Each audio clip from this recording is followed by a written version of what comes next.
점심 맛있게 드셨습니까? 네. 제가 이제 오후 예배 시간마다 지금 로마서 말씀을 가지고 이야기를 나누고 있는데요. 오늘은 이제 세 번째 시간입니다. 앞에 첫 번째, 두 번째 설교가 전혀 기억이 나지 않으실 테니까 잠깐 요약을 해드리자면, 첫 번째로 우리 교회 밖에도 복음이 필요하고 예수 그리스도가 필요하지만, 놀랍게도 사도 바울은 교회 안에도 이 복음이 필요하고 그렇게 복음이 필요한 사람들이 더 많다고 이야기했습니다. 두 번째는 성도가 이 복음 안에서 누리는 유익에 대해서 우리가 살펴봤는데, 우리 주 예수 그리스도와 아버지 하나님께서 주시는 은혜와 평강이 우리가 복음을 통해 누리는 유익이다라고 이야기를 나누었습니다. 사랑하는 성도 여러분, 여러분들은 여러분 스스로 복음이 필요한 자라고 여기고 계십니까? 그리고 이 복음이 주시는 자유와 기쁨, 또 은혜와 평강을 누리고 계시지요? 오늘도 이 복음 안에서 우리가 함께 하나님의 은혜를 누리는 복된 자들 되기를 소원합니다. 오늘 세 번째 시간으로 16절 말씀 우리 같이 한 번 더 읽을 텐데요. 너무나 유명한 말씀이기 때문에 아마 다 아실 겁니다. 함께 같이 읽겠습니다. 시작. 내가 복음을 부끄러워하지 아니하노니 이 복음은 모든 믿는 자에게 구원을 주시는 하나님의 능력이 됨이라. 먼저는 유대인에게요, 그리고 바울은 복음을 무엇하지 않는다고 말합니까? 부끄러워하지 않는다. 영어로 말하면 I am not ashamed of the gospel입니다. ashamed, 부끄러워하지 않는다. 좀 소극적인 의미로 한국말은 번역해서 부끄럽지 않다라고 말하고 있지만, 원어의 의미를 좀 살펴보면 부끄러워하지 않을 뿐만 아니라 복음을 내가 매우 자랑스럽게 여긴다는 의미입니다. 바울이 복음이 부끄럽지 않다고 말할 때는 반대로 어떤 사람들이 있기 때문에 부끄럽지 않다고 말할까요? 복음을 부끄러워하는 사람들이 있다는 거예요. 부끄러워한다는 것은 다른 말로 불편해한다는 것입니다. 복음을 불편해한다. 어떤 사람들이 과연 이 복음을 불편해할까? 무엇 때문에 그들은 복음을 불편해하는 걸까? 오늘 이것을 아는 것이 너무나 중요합니다. 사실 시대를 막론하고 대부분의 사람들, 대부분의 시대는 이 복음을 열망할까요? 아니면 복음을 불편해할까요? 불편해하는 것이 죄송합니다. 일반적인 반응이죠. 우리가 살고 있는 이 시대와 또 문화도 마찬가지라고 여겨집니다. 여러분, 예수를 믿는다. 이 믿는다는 말이 어떻게 보면 굉장히 심플하고 간단하지만 또 어떤 면으로 볼 때 우리가 생각하는 것보다 너무나 복잡한 의미가 되기도 합니다. 보다 많은 의미들을 그 안에 내포하고 있는 함축적인 말이죠. 예를 들면 예수를 믿는다는 것은 곧 예수 그리스도께서 우리를 위해 십자가 위에서 대신 죽으셨다는 사실을 믿는 것입니다. 믿으십니까? 여러분들도 이 사실을 대부분 알고 계시고 동의하실 겁니다. 그런데 이 말은 곧 우리가 하나님의 아들이신 예수 그리스도께서 십자가 위에서 죽으셔야 했을 만큼, 정확하게 그만큼 내 본성이 심히 부패했다는 것을 인정하는 것입니다. 그러니까 복음은 우리의 본성을 여과 없이 뭐라고 고발하는 거죠? 죄인이라고 고발하는 것입니다. 여러분은 이 부분에도 동의하십니까? 나는 소망이 없고 내가 하나님의 아들이신 예수 그리스도께서 십자가에 죽으셔야 했을 만큼 죄인이다 라는 사실을 여러분 인정하십니까? 이것을 아는 것은요, 또 고백하는 것은 엄청난 은혜입니다. 우리가 영적으로 완전히 실패해서 우리 스스로는 구원에 관련해 아무런 소망이 없어서 하나님께서 이 땅에 그 아들 독생자 예수 그리스도를 보내셨고 그 예수님을 십자가에 대신 죽게 하셨습니다. 예수님은 그냥 심심해서 십자가에 지신 게 아닙니다. 우리가 소망이 있었다면, 우리에게 조금의 여지라도 있었다면, 우리가 갱생할 여지가 있다고 한다면 결코 하나님은 예수님을 이 땅에 보내지 않으셨을 겁니다. 그만큼 우리가 소망이 없는, 완전히 끊어진 죄인이었음을 무엇이 밝히고 있는 거죠? 복음이 이야기하고 있는 거예요. 예수 그리스도께서 이 땅에 오셔서 십자가에 죽으셨다는 것은 정확하게 똑같은 무게로 너는 그만큼 죄인이야 라고 우리에게 말하고 있다는 것입니다. 그러니 예수를 믿는다는 것, 우리가 쉽게 말하지만 사실은 나를 향한 모든 소망과 기대를 내려놓는 것과 정확하게 똑같은 말입니다. 자, 그런데요, 이 사실이 자신을 남들보다 조금이라도 고상하게 여기거나 윤리적으로 도덕적으로 흠이 없다고 여기는 사람들에게는 어떤 요소가 되는 거죠? 굉장히 불편함을 불러일으키는 요소가 되는 거예요. 예전에 제가 청년일 때 그 청년부에서 농촌 선교를 종종 갔었습니다. 가보면 낮에는 밭일이나 농사일을 막 도와드리죠. 근데 사실 저희는 요령이 없어서요. 일하는 요령이 없어서 큰 도움이 안 됐던 것 같아요. 그때는 뭔가 좀 막 도움이 되는 것 같았는데 돌아보니까 이게 별로 도움이 안 됐겠구나. 그런 생각이 듭니다. 한 번은 인삼밭에 가가지고 잡초 뽑다가 잡초랑 구분을 못하고 인삼을 다 뽑아버린 적도 있고, 고추밭에서 고추를 따는데 알려주시는 어른들은 그렇게 예쁘게 꼭지를 탁 따시는데 저희는 뽑다 보니까 뭘까지 뽑는 거죠? 뿌리까지 뽑아내는 그런 실수를 하기도 합니다. 그런데도 불구하고 어른들은 굉장히 저희들을 많이 반겨주시고 또 이뻐해 주시죠. 왜냐하면 본인들의 자식들이나 그 손자 손녀들도 와요, 안 와요? 잘 안 와요. 오지 않는데 이 오지에 와서 일손을 돕겠다고 나서는 청년들이 얼마나 예뻐 보이겠습니까? 그래서 어른들은 쉽게 마음을 열고 자기들의 인생 이야기들도 하고 또 교제도 하고 막 맛있는 것도 주시고 막 하죠. 저녁이 되면 집을 방문해서 이야기도 듣고요, 기회 삼아서 복음을 전합니다. 그렇게 즐거워하시던 어른들이 어디서 탁 막히냐면 이 죄의 문제에서 탁 막힙니다. 우리는 다 죄인입니다 라고 얘기하면 뭐라고 말하는 거죠? 내가 왜 죄인이냐고 역성을 내세요. 내가 남에게 피해 준 적이 없는데 내가 왜 죄인이냐고 노발대발 하십니다. 한 번은 쫓겨난 적도 있어요, 저는 진짜. 그리고 또 어떤 분들은요, 조금 다르지만 그래 맞아, 살면서 거짓말 한 번 안 해본 사람이 어디 있겠어 라면서 쉽게 수긍하고 인정해 주는 것처럼 반응하는 분들도 더러 있습니다. 그렇지만 여러분, 그것은 복음이 주는 자유와 기쁨을 만끽하고 있는 상태가 아니죠. 어떤 느낌입니까? 자기에게 전혀 소망이 없다는 사실을 심각하게 인식하고 그리스도만이 내 소망이라고 고백하는 게 아니라 조금 손보면 사람의 도덕성과 양심으로 충분히 의롭게 살 수 있다고 믿는 사람들의 반응이 이런 거예요. 그래, 내가 살면서 거짓말을 몇 번 했지. 그래, 내가 남편에게 그렇게 행동하긴 했지. 이렇게 인정해 주는 것 같지만 사실 그건 인정하는 게 아닌 거죠. 그래서 어떤 통찰력 있는 신학자는요, 역사의 흐름 속에서 현대 기독교를 가장 위협하는 요소가 있다면 그건 휴머니즘과 박애주의라고 말했습니다. 두 사상 모두 인간에게 기대할 여지가 남아 있다고 여기는 사람들의 생각이죠. 그런데 여러분, 이런 휴머니즘과 박애주의의 결과가 세계 1, 2차 대전입니다. 사람들은 평화를 위해서 무엇을 합니까? 전쟁을 합니다. 사람들은 평안을 위해서 다른 사람을 죽이죠. 이게 사람의 본성입니다. 여러분, 조금 시간이 지나서 많은 사람들에게 잊혀졌지만 학대받아서 죽었던 정인이 사건 기억하시죠? 네. 온 사회가 학대했던 부모에게 분노했고 깊은 슬픔에 빠졌었습니다. 사건을 들여다보니까 이 부모가 어떤 배경을 가지고 있죠? 둘 다 뿌리 깊은 기독교 집안, 이미 밝혀졌어요. 사람들은 더 분노했습니다. 사람들이 그렇게 말했어요. 어떻게 사람이 저럴 수 있는가?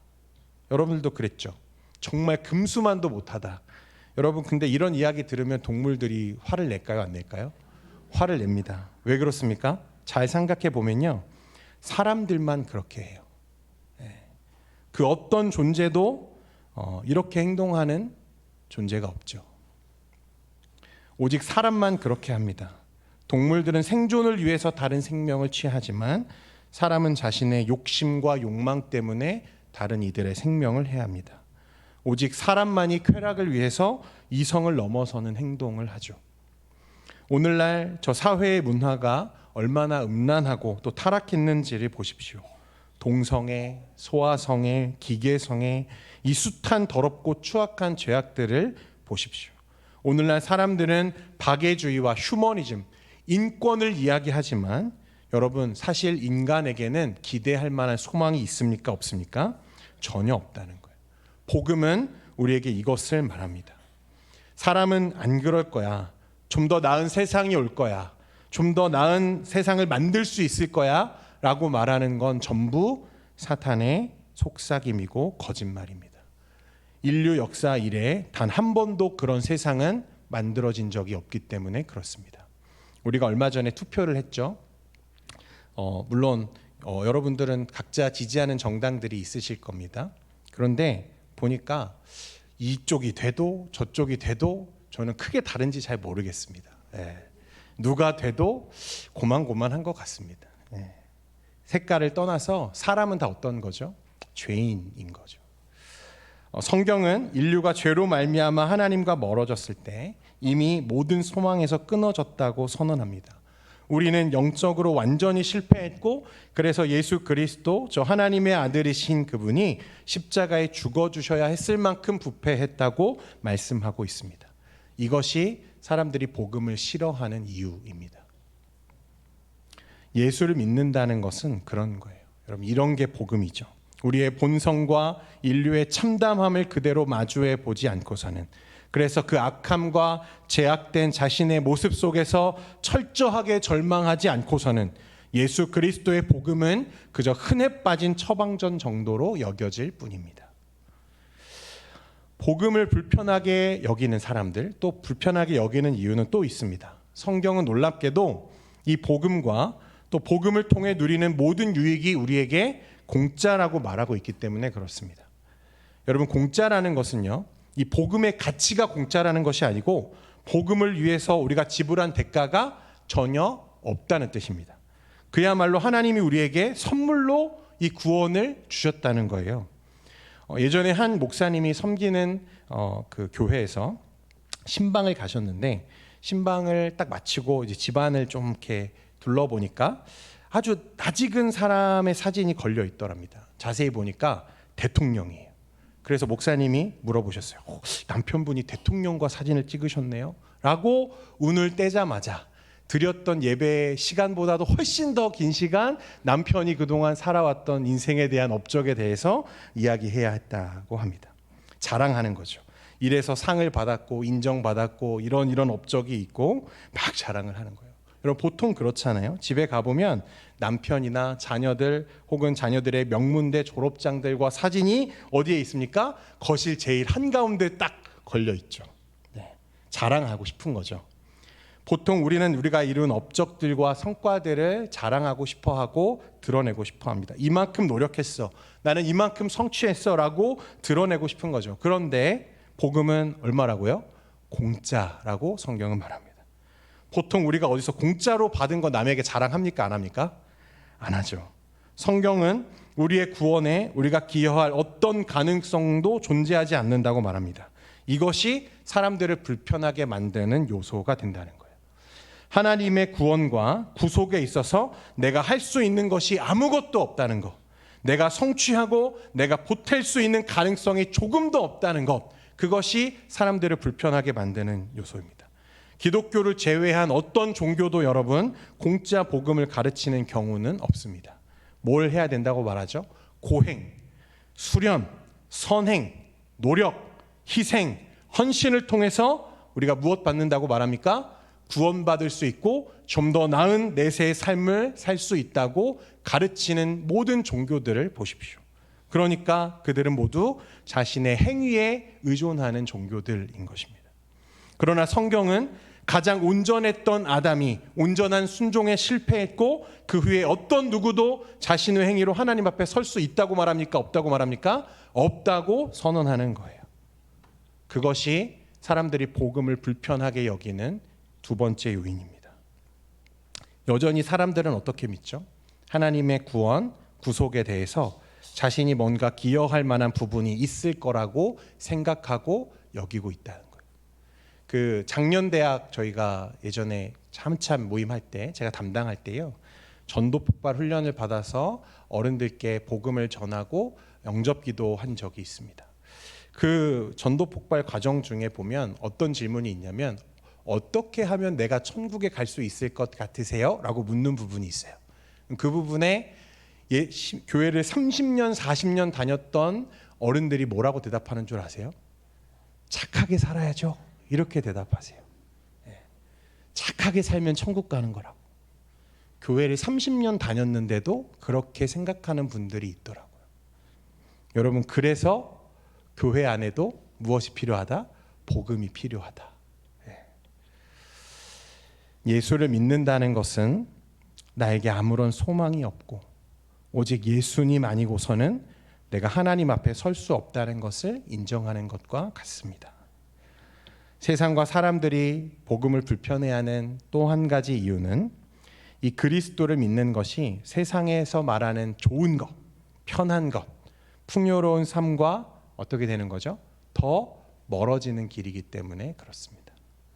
예수님 뭐라고 말씀하시냐면 누구든지 나를 따르려거든 먼저 나를 부인하고 자기 무엇을 지고 십자가를 지고 따라오라 하셨어요.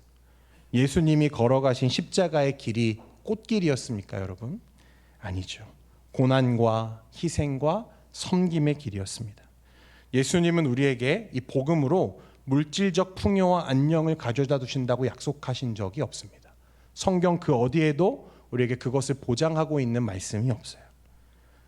주님은 우리에게 너희도 이 길을 함께 걸으라고 요청하고 계십니다. 그러니까 예수를 정말 온전하게 따르려고 하는 자들의 삶에는 반드시 무엇이 있습니까? 고난이 있고 희생이 있고 섬김의 흔적이 있어야 한다는 말입니다. 누구든지 나를 따르려거든 자기를 부인하고 자기 십자가를 지고 나를 따르라. 그래서 오직 물질과 자본이 이 세상의 가치를 모두 대변하고 있는 이 시대 속에서 복음은 어떤 존재인 거죠? 매우 불편한 존재인 거죠. 여러분, 복음이 부끄럽지 않다는 것은요, 그냥 부끄럽지 않다는 정도가 아니라 나는 이미 그리스도와 함께 어떻게 되었다는 뜻입니까? 죽었다는 뜻입니다. 나는 죽고 내 안에 누가 사시는 거죠? 예수님이 사시는 것입니다.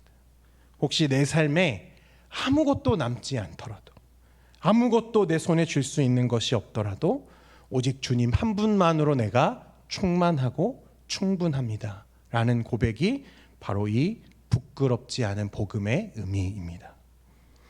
여러분, 바울, 오늘 이 말씀을 고백했던 바울이요, 이 로마 시대에 사람들이 가장 가지고 싶어 했던, 자랑하고 싶어 했던 게 뭐냐면 로마의 시민권이었습니다. 시민권. 당시 로마 시민권자가 누리던 혜택은요, 지금은 거의 불가능하게 여겨지는 것들이 허다했습니다. 예를 들어서요, 로마 시민권자가 다른 나라, 다른 지역에서 범법 행위를 하다가 붙잡혀도 그 지역, 그 나라의 법으로는 그 시민을 처벌하거나 구금할 수 없었습니다. 반드시 어디로 압송해야 되죠? 로마로 압송해서 로마의 재판을 받도록 했어요. 그래서 바울이 어디로 갔습니까? 로마로 붙잡혀 갔죠. 바울은요, 이 로마의 시민권자였는데 말씀해 보니까 어느 날 취득하게 된 게 아니라 날 때부터 로마의 시민권을 가지고 태어났습니다. 그 말은 바울의 집안이 어떻다는 겁니까? 초인류 집안이었다는 거예요. 그리고 그는 바리새파의 교육을 받습니다. 초엘리트 교육까지 받았어요. 지금으로 따지면 금수저 중에 금수저가 누굽니까? 바울이었어요. 바울. 그런데 바울은 이 모든 것을 뒤로하고, 아니 뒤로하는 정도가 아니라 무엇이라고 여기죠? 배설물로 여긴다고 우리에게 고백합니다. 그리고 그의 복음, 그리스도의 복음이 자신에게는 가장 자랑스럽습니다 라고 우리에게 소개하고 있는 거예요. 바울이 자신의 복음, 자신이 고백하는 가운데 이 복음이 부끄럽지 않은 이유를 이렇게 밝히죠. 이 복음은 모든 믿는 자에게 구원을 주시는 하나님의 무엇이 됨이라? 능력이 됨이라. 할렐루야. 이 복음이 우리에게 구원을 주시는 하나님의 능력이라는 것입니다. 바울은 원래 예수 그리스도와 교회를 핍박하는 자였습니다. 다메섹 도상에서 그리스도를 핍박하러 가는, 그리스도인들을 핍박하러 달려가는 그 길에서 부활하신 예수님을 만납니다. 인격적으로 그의 음성을 듣습니다. 그 순간에 그 전까지 그의 삶을 형성하던 모든 가치관과 인생과 생각과 그의 모든 것이 어떻게 됩니까? 허물어졌어요. 자신이 얼마나 큰 죄인인지를 알았습니다. 그동안 그가 핍박했던 예수가 그리스도이심을 알았습니다. 그리고 오직 그리스도만이 내 삶에 남아있는 유일한 소망임을 그가 알았습니다. 그리고 나서 이렇게 고백하는 것입니다. 나는 복음을 부끄럽게 여기지 않는다. I am not ashamed of the gospel. 사랑하는 성도 여러분, 이와 같은 고백이 여러분들에게도 있으십니까? 있으십니까? 네. 나는 오직 이 예수 하나로 충분합니다. 나는 충만합니다. 오직 예수님만이 나의 소망입니다. 이 한 주간을 이제 우리가 살아가야 할 텐데 여러분 다른 무엇보다도 주님으로 인해 풍성한 한 주 되시기를 축원드립니다. 다시 고백합니다. 예수님만이 우리의 구원이십니다. 이 한 주간의 삶에서도 주님과 함께하며 승리하시기를 축원드리겠습니다. 기도하겠습니다. 거룩하신 하나님 아버지, 복음이 부끄럽지 않다고 고백하는 이 바울의 마음을 우리가 묵상합니다. 우리도 압니다. 내가 얼마나 죄인인지, 내가 얼마나 가망이 없는 죄인인지. 주님, 그러나 그런 나를 위해서 독생자 예수 그리스도를 보내주신 하나님의 그 놀라운 사랑 앞에 오늘도 감사하지 않을 수 없음을 고백합니다.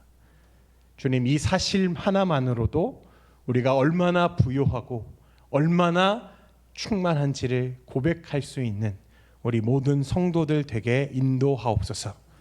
그래서 이 사실 하나로도 충분히 감사하고 기뻐할 수 있는 이 한 주가 되게 하여 주옵소서. 예수님의 이름으로 기도합니다. 아멘.